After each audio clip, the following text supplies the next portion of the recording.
All right, welcome back. Now we're going to get into the community development segment, and I said consumer tech segment earlier. No, we forgive you. It was the lack of sugar in my. We drink. forgive you. Don't explain plenty. Don't explain.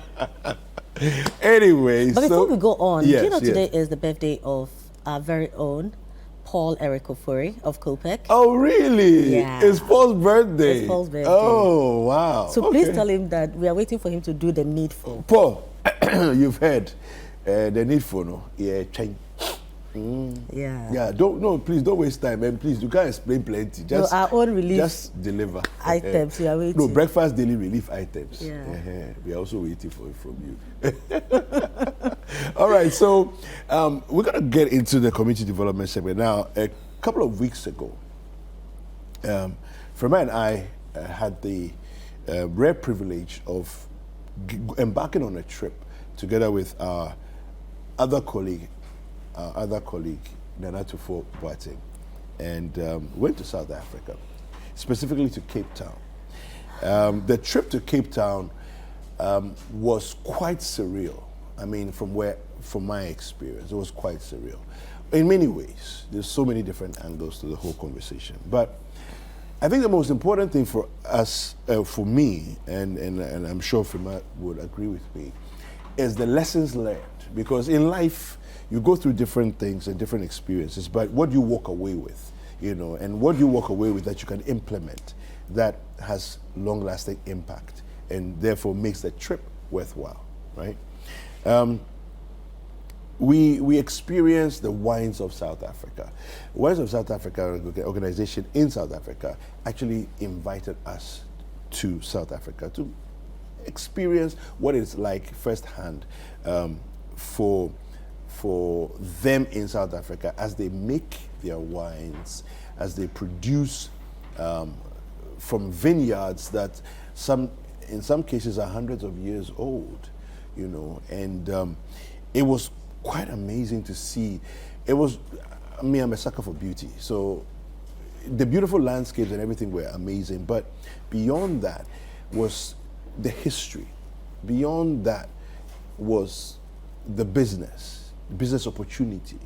Beyond that also was how they've put together and strung together the whole ecosystem from vine to glass of wine. It was just amazing. Remember, I don't know what your thoughts, after we got back have been. You see, David, it's very sad, okay, to put it in plain words, how exposed duty bearers are, and yet very little is seen of what we do in this country. So sometimes I ask myself, so when they travel, what do they go and do? Because if really whatever it is you set out to go to do doesn't directly impact on the society, you are wasting you wasted our money. Yeah. All right? Exactly. I mean, you sat in business class and you sat in business class, drank champagne, went there, slept in five-star hotels, ate beautiful food, delicious meals, went to talk, came back, and that was the end. Yeah, that's it. So really, why did you go? You went on a vacation, it was a useless not a business trip. Expenditure on Absolutely. Yeah. And that is where a bit of anger sets in, okay?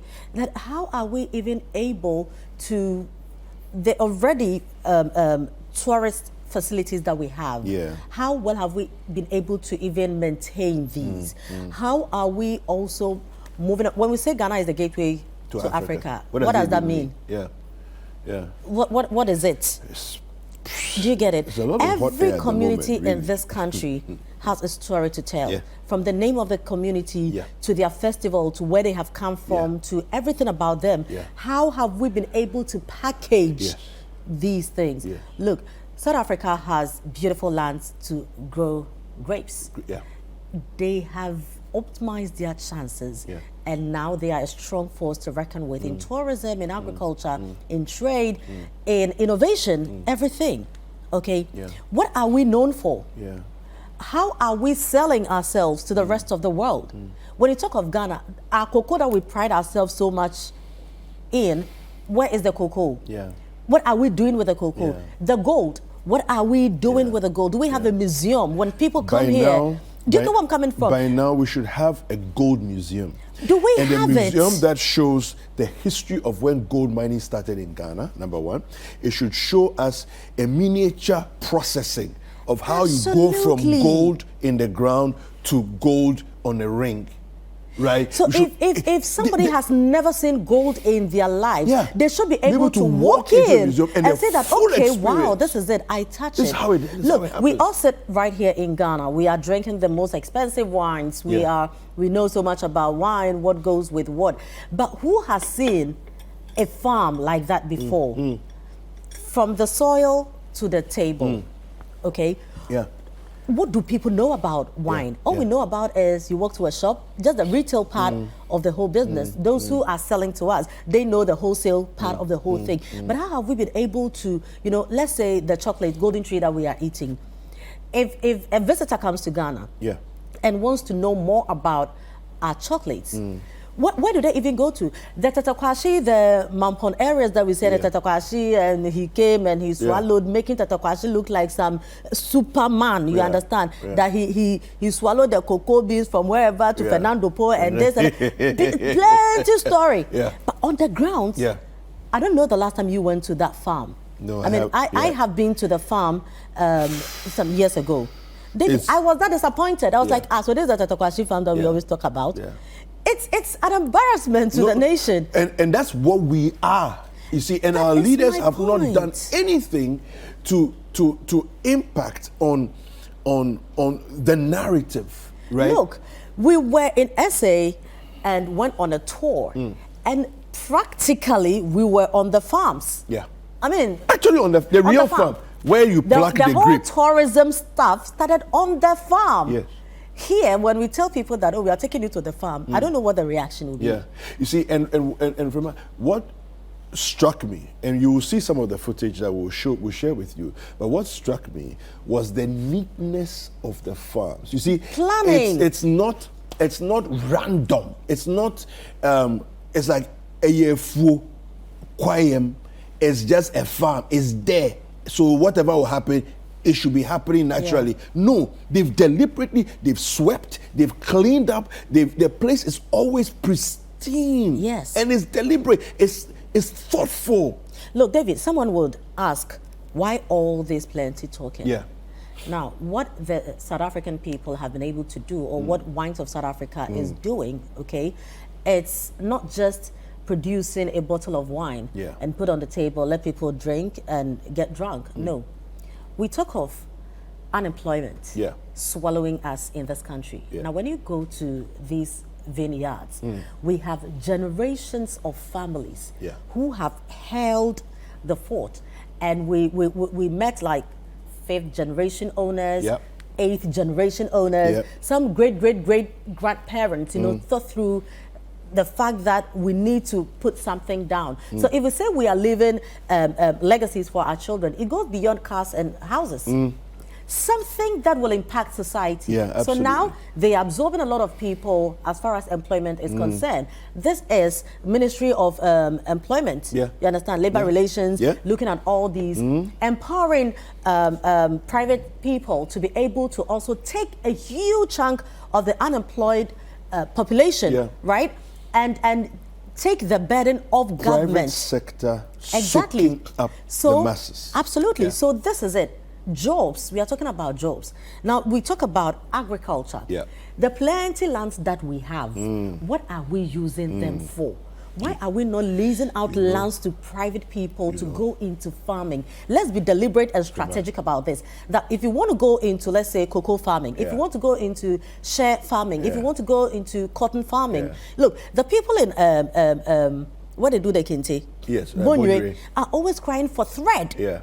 Can you imagine? Why can't we do we have to import everything? Where are cotton farms? Where are the cotton farms? We have the lands. Look, we are not able to do anything. Today, water, we are being drowned. Okay, why are we not planting sugarcane? Why are we not going into commercial farming of rice? Okay, we should be able to, as a country, plan. We cannot be manufacturing cars. It's understandable.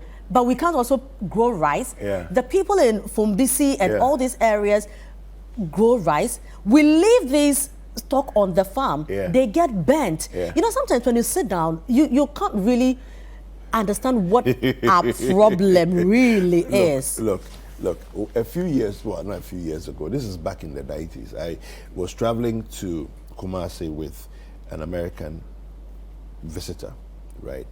And you know how it is, Kumasi bus, you are sleepy on the way, right?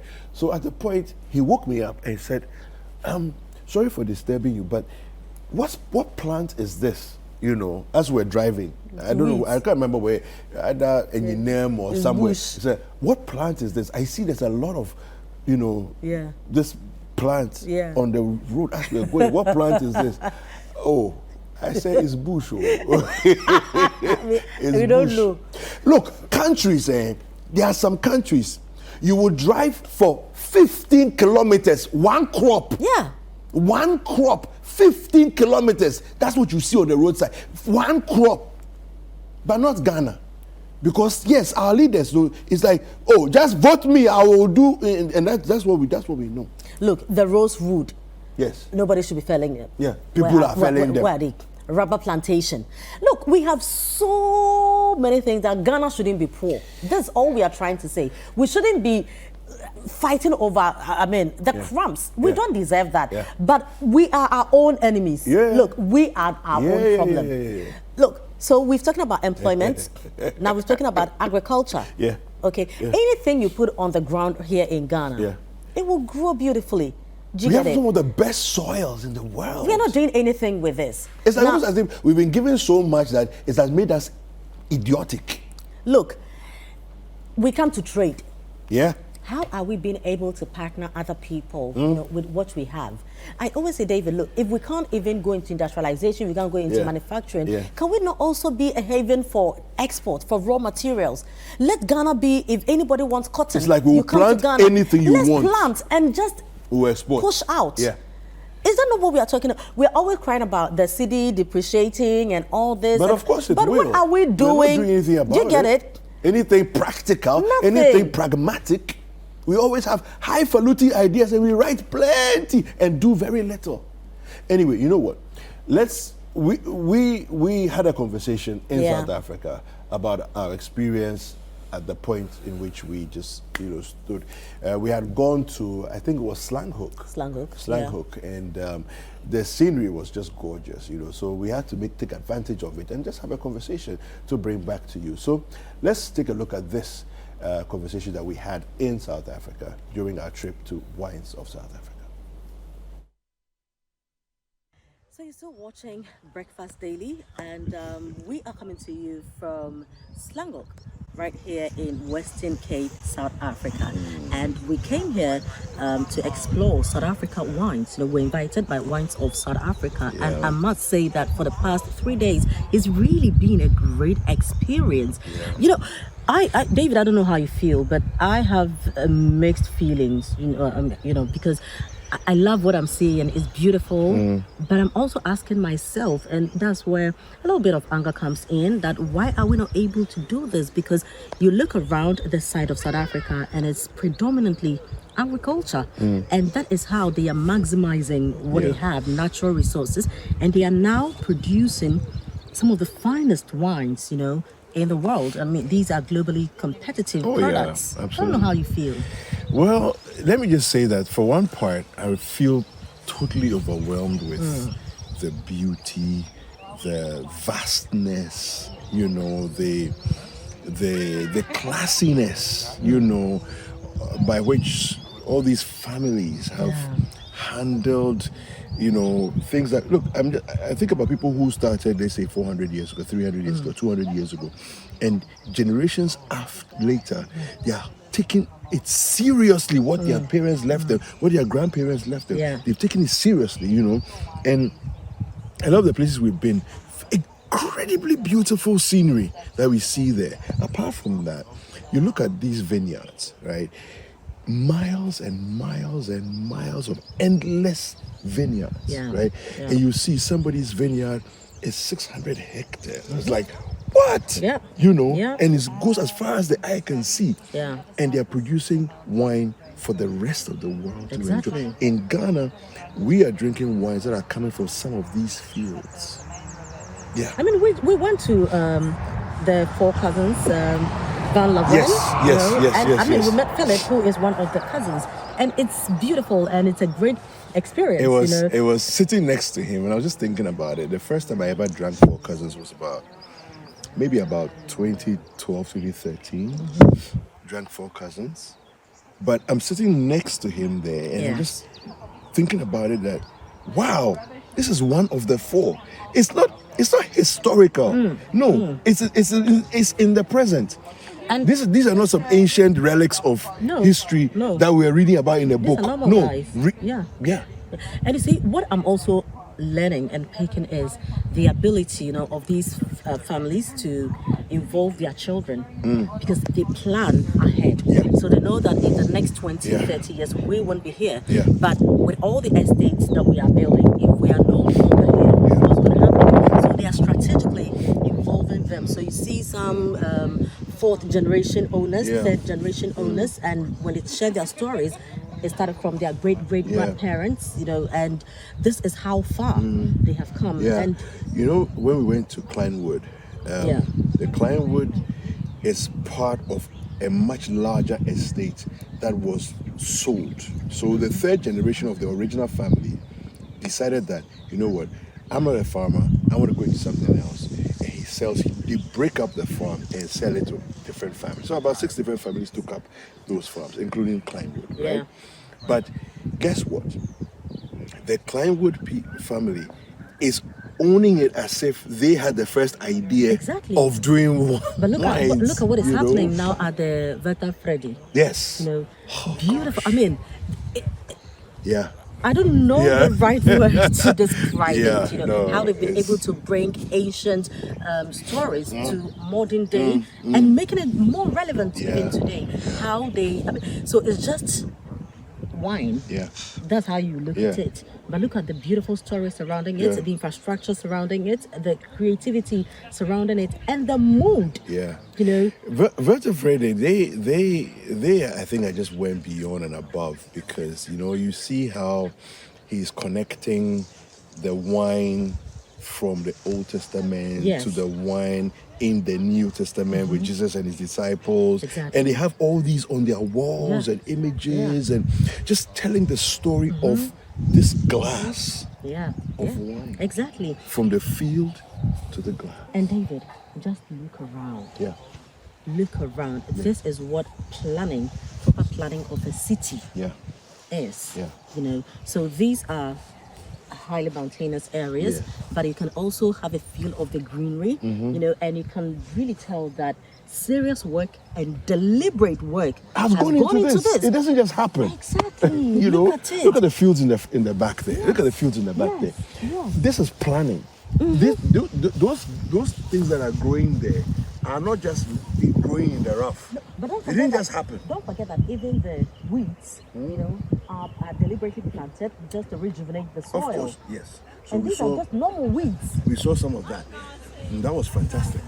How, just regular weeds are planted on purpose to break the monotony of the vine. So there are vines in the land, but we want to change the fertility and all of that. We're planning something different. We won't use this now. No, exactly. We won't use this now. But we're planning ahead. Exactly. Instead of leaving the land fallow. And David, South Africa has grapes. So they're producing wine. Ghana has cocoa. Ghana has sherbet. Ghana has coffee. Ghana has everything. I mean, when you go up north, what don't we have? Okay. Why are we still not being able to do so much? Okay, why are we still leaving things are the way they are today?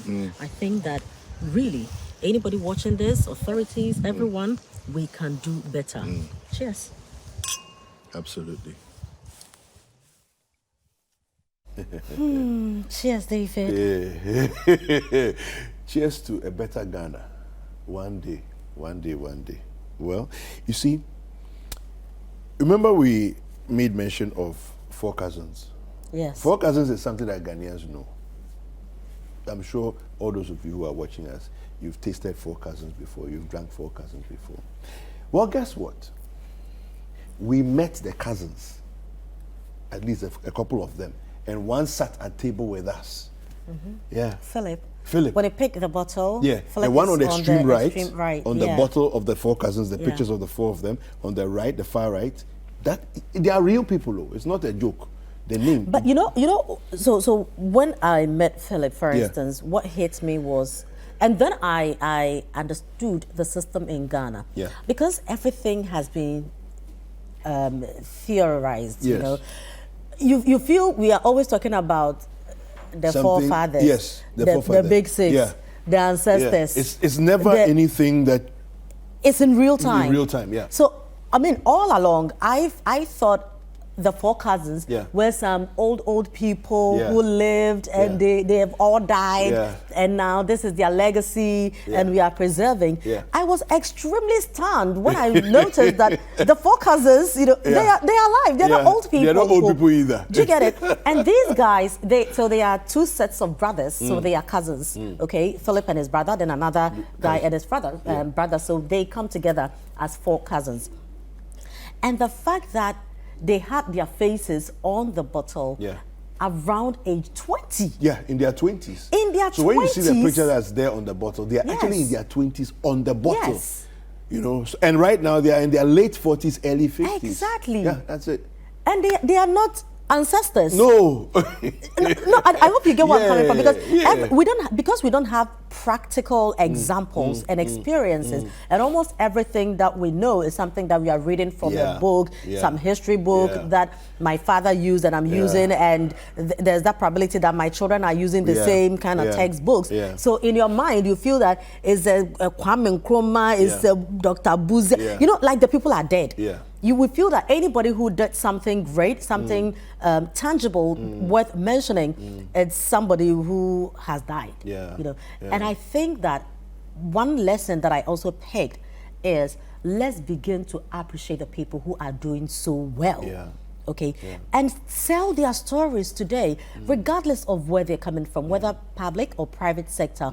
Let's celebrate them. Look, we today have the Ibrahim Mahamas of the Red Clays who are doing so well. Amazing. We don't have to wait for these guys to die and then come and write a book and say there was a certain man who our stories is always there was. Why can't we say that there is a man in Tamale who do so much, and now begin to incorporate this in our larger story as a people? Why are we not looking at, for instance, what Caveman Watches is doing and say that we have a certain guy in our country? Should we wait for Anthony Jamefe to die and then say that there was a man who lived and he was Ghanaian? Every day we are celebrating dead people. What about those who are doing so much now? You know, and listen, what I want to say this before we show you a few more videos. What I want to say is this, that government, you have the place and the capacity and the responsibility to make it easy for private businesses to be able to do all the things that we are saying. But if you put impediments in our way, if you put impediments in the way of businessmen and entrepreneurs and innovators, then we will stay where we are. But that's not why we elected you into office. You see, no. I think that... You know, in South Africa, I was asking, when we were driving through some of the places, right? Like from between one vine estate to another vine estate, right? You see water bodies. Yes. You know, and then we're commenting on these things. The laws in South Africa protect the landscape. They protect the water bodies. And another thing is, it is a must that if you want to go into that commercial farming, you must create a dam, man-made otherwise dam. You create your own water body and do your farming. It's legislated. And the government makes sure that not only do we make it, you know, facilitate organizations to do these things, but we also monitor and make sure that they are obeying the rules and obeying the laws that have been set. You know, in my opinion, I think one major problem that we have is the fact that, you know, the government is always preaching PPP, private, public-private partnerships and all that. But really, how easy does the government make it for private sector to get involved? Okay. If we do not, I keep saying this, if we do not stop looking at things through the political lens and feel that this is a Ghanaian who wants to do so much, let's support, let's sit down, let's talk about it. And we feel, no, this person is not NDC, this person is not MPP, therefore we are not going to be supporting, therefore we will just try to frustrate the whole system. We will keep talking and we'll always run around in circles. Government must not be seen as competing with private people. It doesn't matter who is doing it. Ghana should be the ultimate goal. Okay, but our problem is government feels this is something that government must do. So if a private person wants to do it, why are you trying to take the shine off government? Remember, because let me not cut you, but remember the COVID time when emergency services, nurses and so on were struggling to get vehicles. And we said we were going to, you know, so we had a conversation with Ayalolo, come on board, you know, bus the people from point to point. We were stopped from doing this. And government didn't do anything that was worth talking about. Government said it was going to do it, and what happened? Nothing. Nothing happened. This is what we're talking about. You know, it's almost like, I don't get it. You know what? Let's talk about the tourism aspect of what South African wines have been able to do. One of the experiences that we had was at Verde Verde, right? Verde Verde Estate. We had experience of going through labeling, you know, of so they showed us how to bottle wine. So they took wines that were ready for bottling. And then they took us through the process of how to bottle. I had my experience, Fermato had the experience. We'll show you a little bit of that. Let's take a look. You can slide over there so that it basically shoots into the corner and doesn't go everywhere. So you're just going to put it over there. You can put the bottom on there just for some stability. And then you're going to push down on this to open it up. I'm not showing you because it's always fun if it goes wrong. So, so make sure you've got a good grip on the bottle. Make sure you put the bottom here so that it doesn't slip. Okay, Donnie, then you can explain again just what I want you to be in the... Place the bottle at the bottom. Put the... Yeah, and then you can pull down. There we go. Nice. Yeah. Well done. Okay, and there's no mess. Usually people mess about a quarter of the bottle, so you did very, very well. So you can just give that to me. Hold on to your bottle. You're welcome to take off your glasses or keep it if you like them. Okay.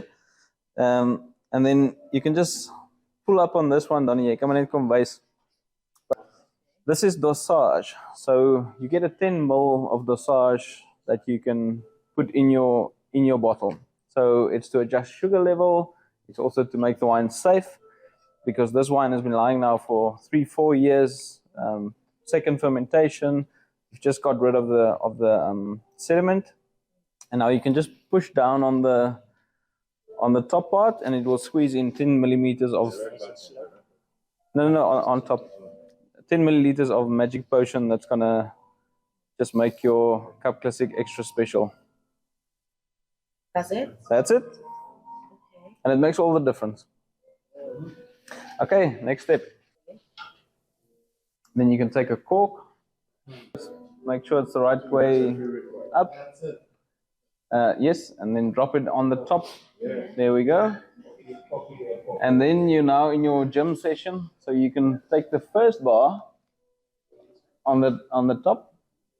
Take that, pull that down, all the way down. Just take some elbow. You can go. Is that it? Yeah. More. It's done. All right, guys.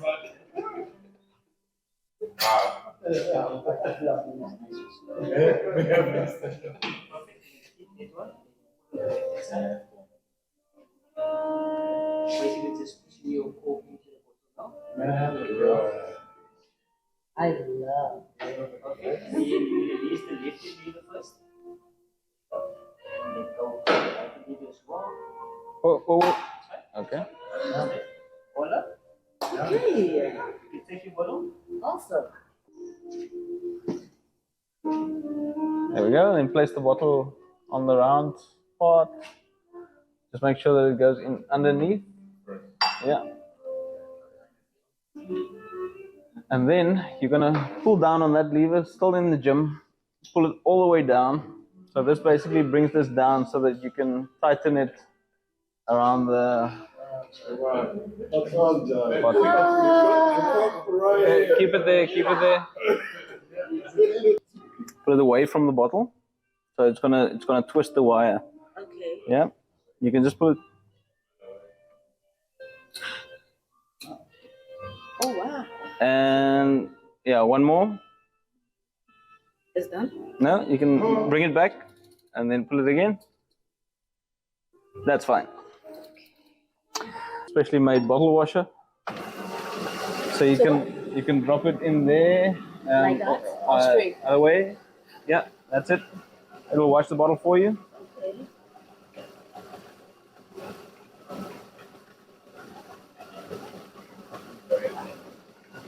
Okay. So the washer is just to clean it up. It doesn't have anything after that. No, it's just clean. But It's like karma. that's on the top, and then pushing it on this side twice. In there, Oh like wait, that? let me just check the pressure. Okay, so yeah, in there twice this? and in there twice. Yeah.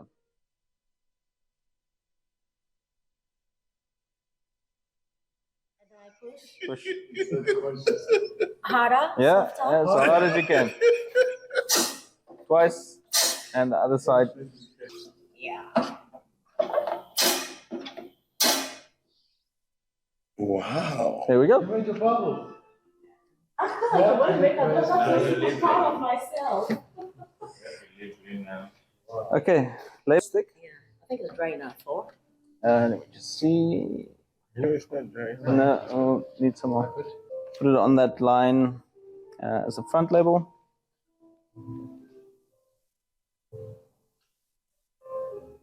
Without any creases or bubbles, yeah. And then the neck label. So the neck label is interesting. It's not just for show. It's to actually attach the foil to the bottle. So you want to get it sort of in the middle between the foil and the bottle.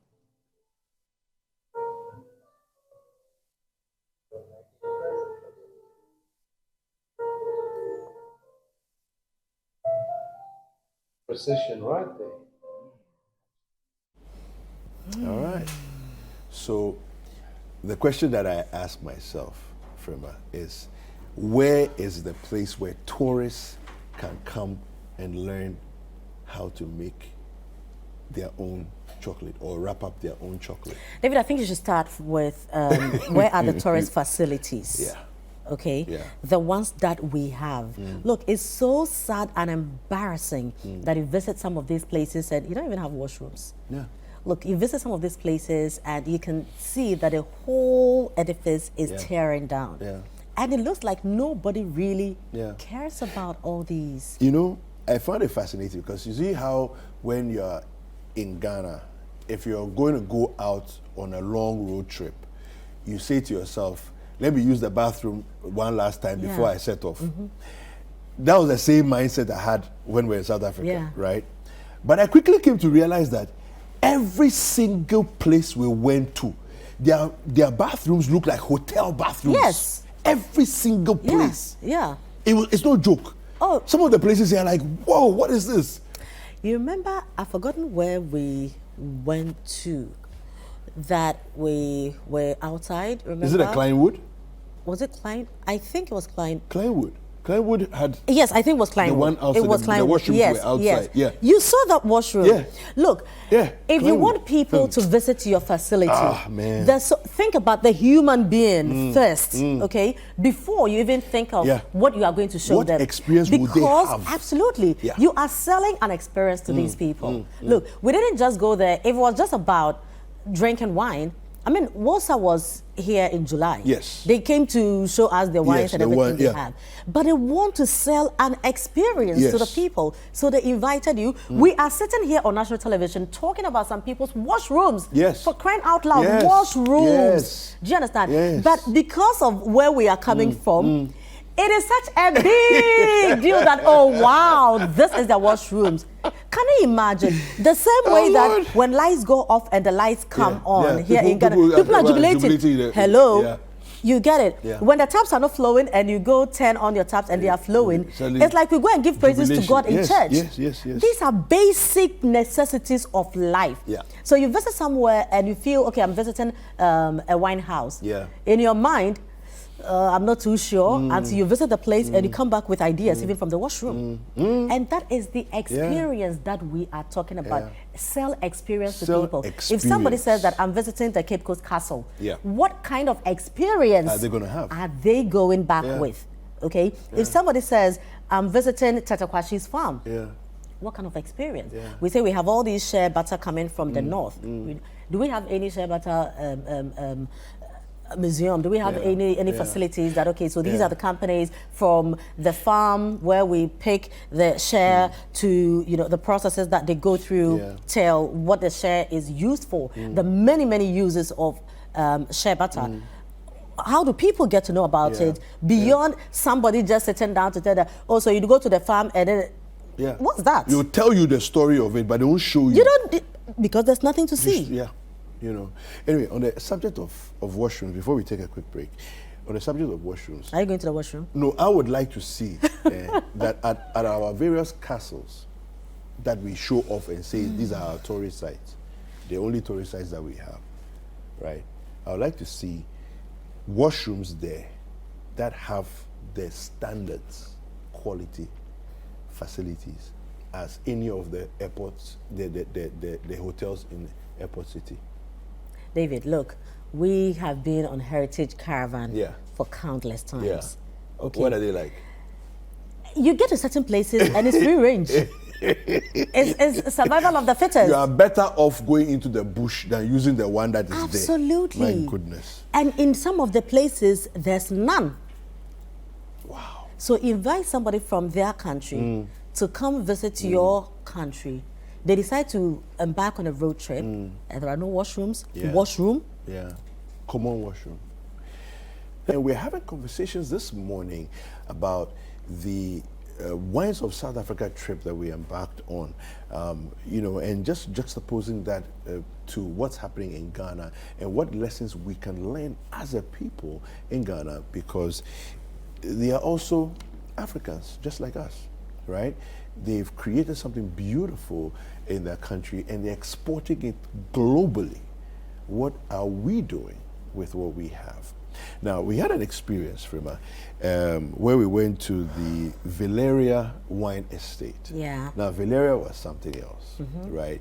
So they got an initial concession of land, you know, to grow grapes. And then they discovered early on that not all the land was good for grapes. So some of the land is good, but not all the land. So they decided that, well, the land that can't grow grapes, what can we do with it? And they decided that they will have wildlife. And so on the same property that they have the grapes, they also have a fenced off section where they have wildlife. And we went to experience all of that. Now, this is just people thinking and thinking ahead and thinking, what else can we do?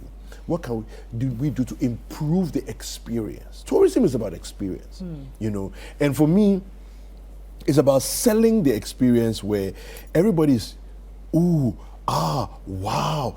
That's what we talk about when we say experience.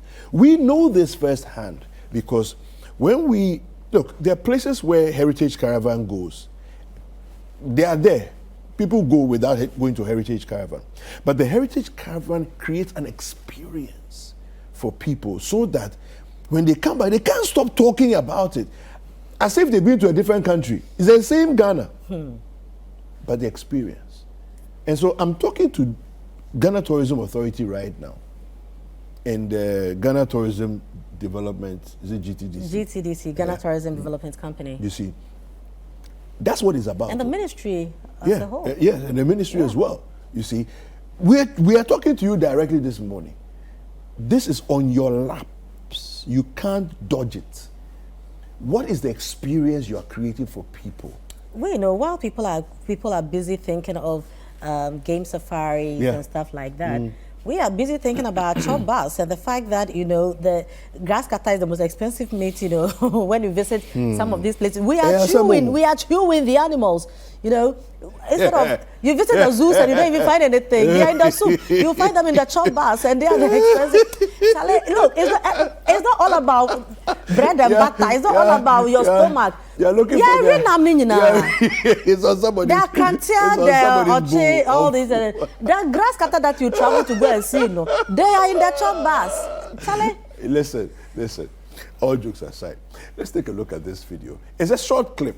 Look, we have hundreds of hours of footage, but we can't bring all of it to you. So I mean, subsequently we'll be bringing more and packaging more in different ways so that you can get to see them. Okay, so just take a look at this quick 1-minute clip.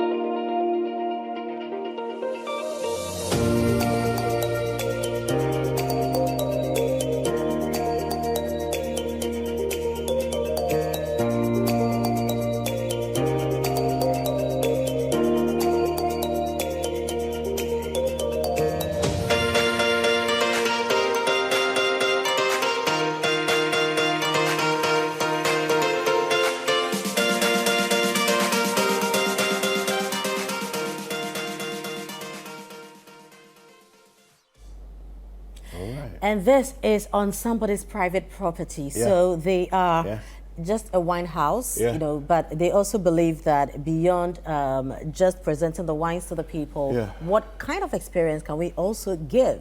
All right. So here, you just visit. So we did a whole wine tasting as well. Yes. In this same place, we went, we did wine tasting, exactly. we sampled the, and they showed us, walked us through the different wines they have. But then they also gave us this other experience. You know, so whilst we're just driving through this on the safari, I was asking myself, so do we even have a national zoo of this capacity? Oh, Frema, I put it too much pressure on government now. No, what I'm trying to say is, this is a private person's zoo. Yes. You get it? Yes. This is a private person. Yeah. So chances are that there are many of these because private people run them. Yes. Now, as a country, all of us together. Where's our zoo? Where's our zoo? It's the one in the Achimota Forest, no? With the lions that look like gigantic pussycats. Yeah, that's what we have. That's what we have been able to do with what we have. So, David, you know something? So, there are people on this estate, okay, who have no idea about wines. Yeah. But they are the ones manning the safari. Yes. They are taking care of it. Look at the employment opportunities. Yes. Okay. Yes. And many things that come together because somebody decided that, okay, let me get serious with my agriculture. Yeah.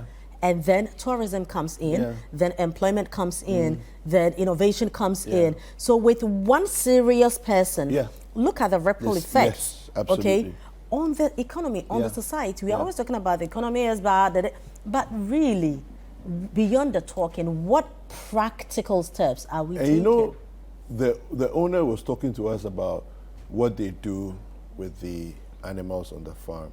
That when the animals populate to a certain point, they take some of the animals and they give them to national parks. Yeah. From their farm. Yeah. When their populations become too much. So you didn't see, we didn't show you the wildebeest, we didn't show you the elands, we didn't show you the giraffes. They were all there. We filmed all of those things as well. They're all there. Close up look at giraffes. What happened to our Rattray Park? Mole, even Mole National Park that we talk of the animals, and you get there and it's only grandpa elephant. Yeah.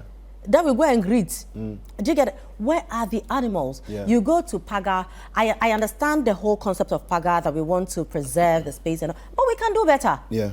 You go to Paga and you don't have any decent washrooms. You go to Paga and you don't have any decent And that's eateries. one of the classic And I'm saying this on authority because this year I was there. Yeah. Last year I was, a couple of years ago. I've always been. Unless since when they built the washrooms.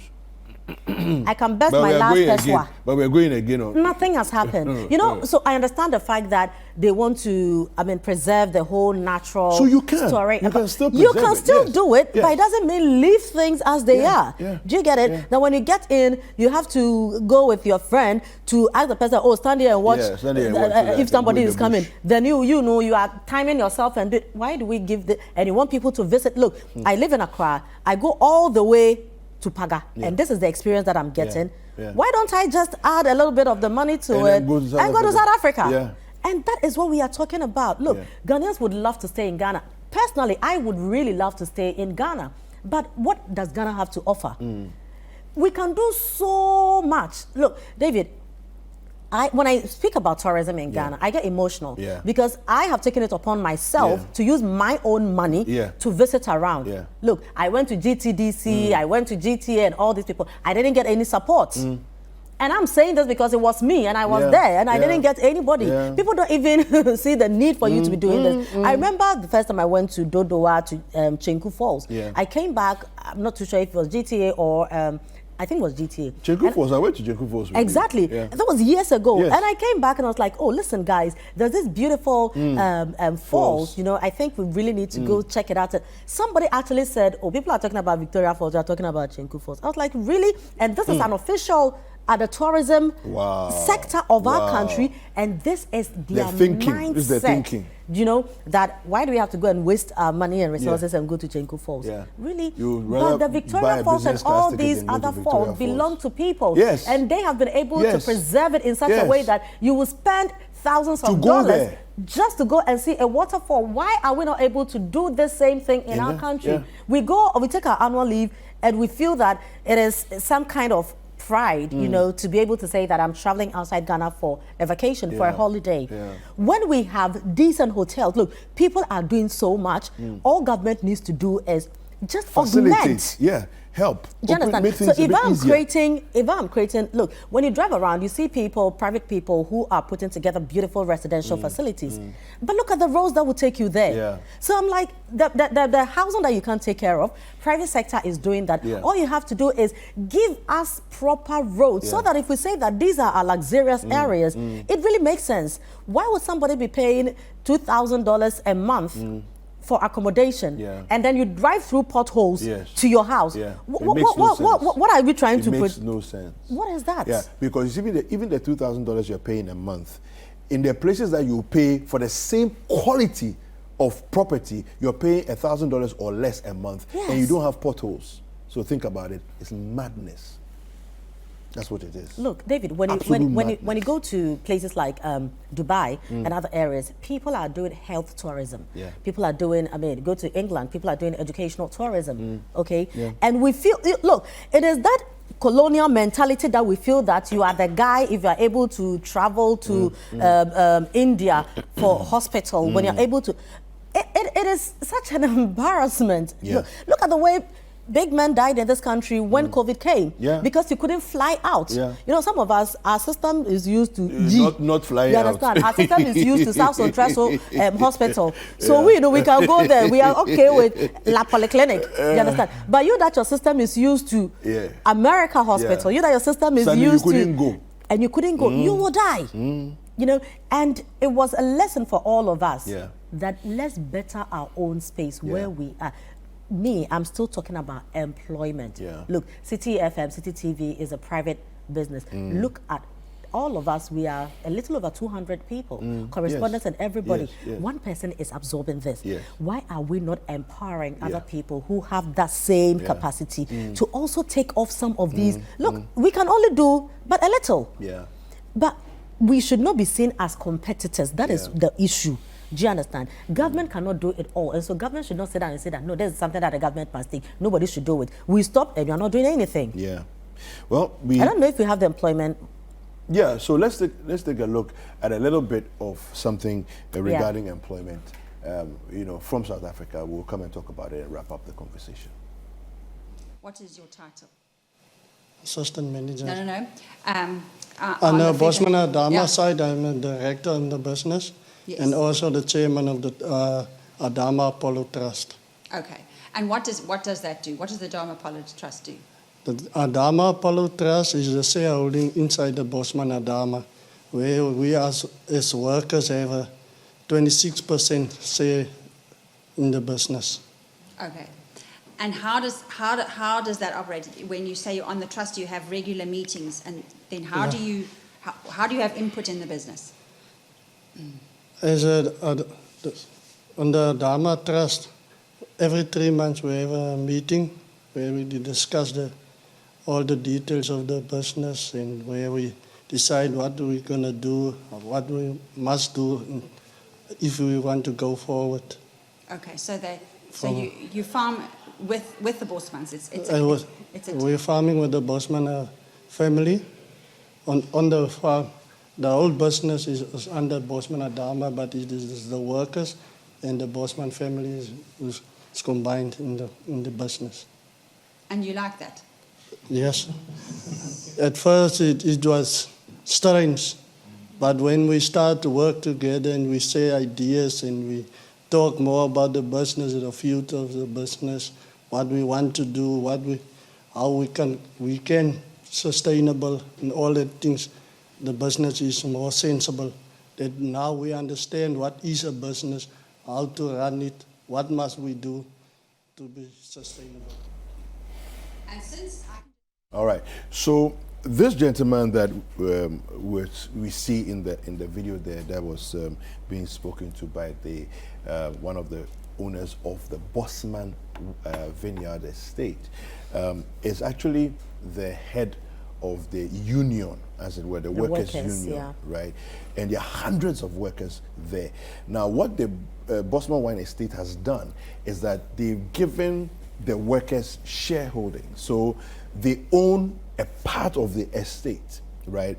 And so you think about it, when somebody knows that I'm a part owner and that whatever profit comes from here, I also profit. It's not just the salary that I get, but I'm also a part owner.